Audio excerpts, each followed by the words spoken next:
Well, ladies and gentlemen, good afternoon. You know, my grandmother, her name was Alice, and she lived to 99 years old. And to the day she died, she was as sharp as a knife. She remembered each of her children's, grandchildren's, and her many great-grandchildren's names. In particular mine, because I was probably the naughtier one amongst the grandchildren. But she credited her health and her longevity to one simple thing: what she ate. She used to drum unto us, "You are what you eat." It was simple. She ate mainly plant-based food. She had a balanced diet of plant-based. It was organic. It had no contaminants. It was from her garden. And she ate that day after day. She was probably what we would today call a vegan. But long before it was fashionable, and probably even before the word was even invented, which, in case you're interested, was in 1944. She was really ahead of her time, and I think if she was here today, she would probably ask what sort of legacy we were all leaving our grandchildren. And I think she would be very proud of what was going on here today in the Eat Food Forum.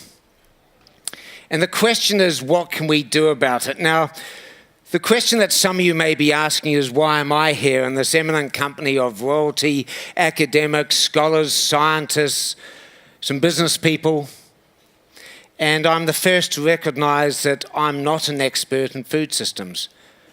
When I spoke to Gunhild and others, I realized I am just a mere student. But I have a distinctly different perspective, a perspective of big business. My business, Aviva, is 323 years old. We're in about 17 countries around the world. We have about 35 million customers, and our assets are about $700 billion US. And I understand that money and the whole capitalist system can make the world a better place. Now, I also know that a lot of people, and probably some in the room right now, see business as, in fact, the problem. A lot of academics, a lot of media, and a lot of politicians, in fact, think that business is the enemy of sustainability. Well, if they think that, they're wrong. Because business not only can be part of the solution, but to have a viable solution for sustainability and the food systems, business must be part of the solution or it will not work at all. Now, I'm the first to accept that business doesn't always get it right. In my career, and it's quite a long time, I spent 15 years of my career in Asia. I've seen the unacceptable face of capitalism all too often. But more often, I've seen that business and capitalism can do a whole lot of good in society. Take the largest country in the world, China. It was business that over a period of 15 years brought in excess of 500 million people above the poverty line. But equally, that caused its own problems. People moving into the middle class created a demand for farming, and we've just seen the last panel on farming and sustainable farming. It made it more intensive, and there's probably many people in the world outside this room don't realize that China actually consumes twice as much meat as the US. There's more overweight or obese people in China than any other country in the world, but of course it is a very large country. Now the question is, of course, how do we use market forces to solve part of the problem? And it's something that we haven't been very successful at in society over the last few decades. But successful capitalism is all about aligning self-interest. Self-interest of the individual, self-interest of the company, with the interests of society and the interests of sustainability. I call it enlightened self-interest. And it's about time that CEOs and businesses around the world recognize that it is about enlightened self-interest and that sustainability is fabulous for the business, not the enemy of business. It is clearly in the interests of business, of society, to have enough food to eat. It's clearly in the interest of society that that food is produced sustainably. And it's also in the interest of business to make it happen so that business itself is sustainable. So I think there's three things to focus on. How do we align the capital system? There's three key things. First, recognize the power of the investment community. There are trillions of dollars at work in the investment markets today. To be precise, a little over $300 trillion. If we can turn part of that $300 trillion to have a strong, sustainable voice, it will make a difference and it will help change behaviours. And that's what we try and do at places like Aviva. If you take one of the world's great problems, of course, antibiotic resistance. Antibiotic resistance, as many in the room will know far better than I, in effect, 700,000 people a year die from antibiotic-resistant infections. According to one report I read several weeks ago, that will go up to about 10 million by 2050. And this, ladies and gentlemen, is where economics bites.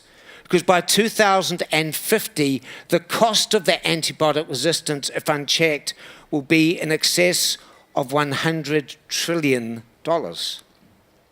$100 trillion of economic output, and that is economics. Now, we're following engagement from people like Aviva and other investors. A group of us talked to McDonald's, the fast food giant McDonald's, and we said to them, what are we going to do about it? And in part because of that engagement from their core investors, as you know, they decided to cut global antibiotic use in their chicken supply chain. And that is certainly one step in the right direction.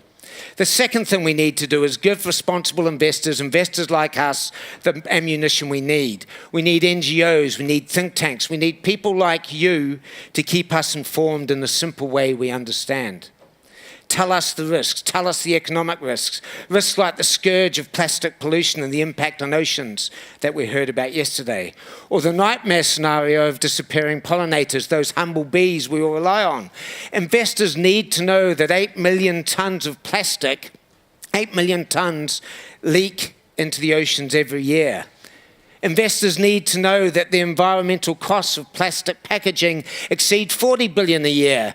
Investors need to know that pollinators are worth $577 billion to the food industry every year. And that is economics. So the solution is to align sustainability with the data of economics. So let's coin a word today. We'll call it beaconomics. So armed with that beaconomic data, we can make the case for change in the companies like mine invest in. And finally, we need to force discussion on these issues because, ladies and gentlemen, if you think sustainability is being discussed in all the boardrooms around the world and in all the countries around the world like it might be here, well, I'm sorry, but you're mistaken. The sad fact is that most boardrooms are worried about the next quarter's results, not the next century's sustainability. So the question is, how do we get them to talk about it? And the answer is to appeal to the very nature of business people, that competitive spirit that drives business. It's people like me that love competition. Now, we have an idea that we've developed quite a long way with a lot of partners called the World Benchmarking Alliance. It's an initiative supported by the UN, it's funded by governments and also by some companies like ourselves. The idea is simple. We want to turn the SDGs into a competitive sport. We've got an independent body designing simple, transparent league tables on which to rank companies globally. And importantly, rank the regulators because they are also part of the problem. We want it to be free, we want it to be accessible, we want it to be simple, and we also want to reuse the existing benchmarks where they already exist. And as a CEO, I promise you that if I'm on a league table, the top or the bottom, I promise you I take notice. It would be outrageous not to do anything else. It would be like sending a team to the Football World Cup and not caring about where you finish. Although maybe England does that each year, but it is the nature of capitalism. It is the nature of capitalism. About business is about competition. Now, I do want to thank Gunhild and the EAT Foundation. They've been big supporters of the World Benchmarking Alliance, but we want all of you to be involved. We need all of you to be involved. If you haven't already, please sign up and be an ally to the World Benchmarking Alliance. One of the first benchmarks that come out in conjunction with EAT is one on food system sustainability, so I look forward to that. You know, the reality is, another one of my grandmother's sayings, other than saying you are what you eat, she also said Rome wasn't built in the day. And ladies and gentlemen, I believe that we can't also save the world in a day. But what we can do is take small steps forward, and each day counts as long as people like you and businesses like mine invest for our future. But it needs all of us. It needs all of us on that journey. I think initiatives like we've seen here the last couple of days are outstanding. It is unique. The EAT Foundation, the team, have done a remarkable job over a small number of years, and it's up to all of us to keep driving that forward. So I think events like this give me and other people like me in the business world great hope. And you know what? I think it would make my grandma proud. Thank you.